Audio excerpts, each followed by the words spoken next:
Since 1980 ay nakatira na po ako sa bahay na ipinatayo ko sa Camarin, Caloocan City. Government property ang lupa.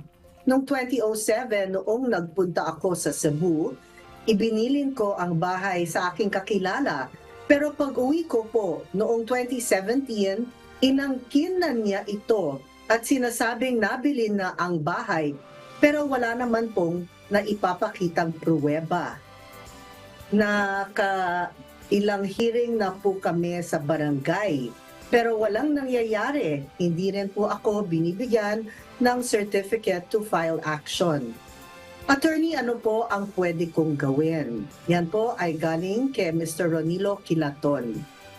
Attorney Christian? Hello po. Naririnig po ako?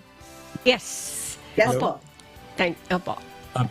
Apa. So, kaya niyo pong i-discuss ko, no? Medyo komplikado yung sitwasyon po nila, no? I-discuss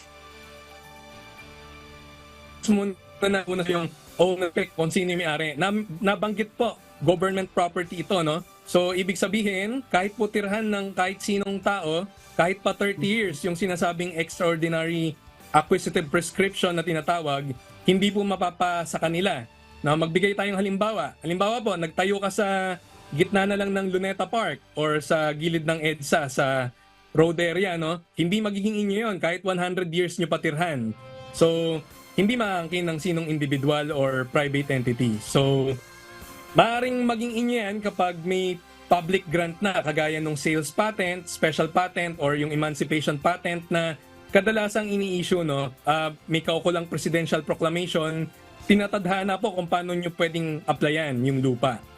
So, sa usapin naman nila na ibinilin yung bahay po, no? Binilin yung bahay, walang kasulatan. So, ano po yon? Unenforceable. Ibig sabihin, walang bisa yung kasunduan nila. Kasi po, sabi sa Civil Code, sa Article 1358 po, sabi ang anumang pagbebenta or pagsasalin ng karapatan sa real property, kasama po yung bahay at lupa, must be in public instrument. Ibig sabihin po, notaryadong kasulatan, no?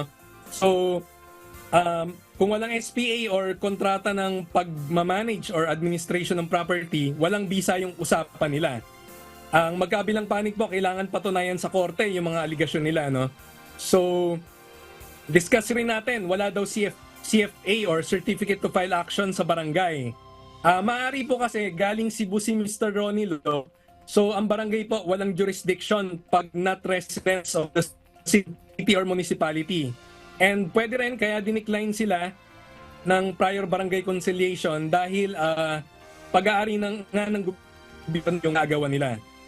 So, ang solusyon natin doon, pwede nilang itawag sa DILG or isumbong sa mayor or sa anti-red tape authority or sa kahit 888 hotline po, no, para makompel yung barangay Lupon Tagapamayapa para mag-issue ng CFA.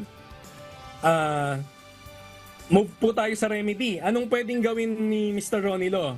Isa pong option niya is to file yung tinatawag na unlawful detainer case. May dalawang uri po yan. Yung angkop po dito ay yung unlawful detainer ng isang ejectment or ano po to, recovery ng right of actual possession ng ownership. Yung yung ownership po hindi sinesettle doon. Pwedeng daanan lang ng korte pero ang karapatang lilinawin ng korte po ay yung karapatan sa actual possession or yung pagtira sa bahay. So, paano pong procedure dyan? Mauuna po yung magpadala muna si Mr. Ronilo, kailangan ng final demand letter to vacate. Kailangan final.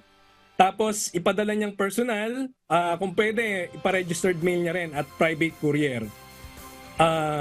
Kung matatalo po siya sa ejectment case, isang option niya rin po yung tinatawag na action in reimburso or yung case for unjust enrichment. Ano po ito? Yung unjust enrichment case po na in reimburso ay pinafile kung wala nang ibang remedy yung magsasampa ng kaso sa batas, sa kontrata. Sa kasong ito, kung wala ka ng remedy na denied ka na rin sa unlawful detainer, yung unjust enrichment dahil nakinabang yung tumira ng walang gastos, unjustly enriched siya dun sa naitayong bahay, siya yung tumira at nakinabang. So pwedeng i-file po yon. Yun po yung auxiliary remedy na pwedeng gawin ni Mr. Ronilo po.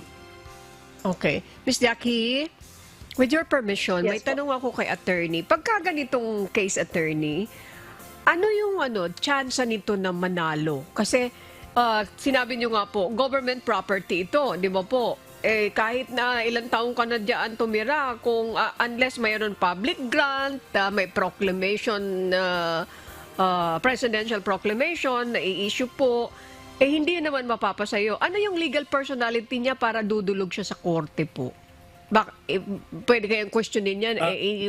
Ano naman to, parehas kayo, wala kayong karapatan kasi government property po yan, attorney. I'm sorry. Tama ba yung tanong ko? Ano po? Apo, tama po. Yung korte po, kung ang korte ay aas natin or lalapitan natin para isettle yung case for right to actual possession, pwede naman po yon sa ejectment case, no? Kaso lang, may chance lang si korte na i-dismiss yung kaso kasi yung naghahain ng reklamo ay hindi kanya. Pero malaki po rin ang chance na pagbigyan siya ng korte dahil yung requisites po ng ejectment case ay present po. Una, yung prior actual possession ni Mr. Ronilo, no? Tapos, merong later, subsequently po, naging illegal yung possession lalabas nung caretaker kasi inangkin niya na. So, sa ejectment case po, kung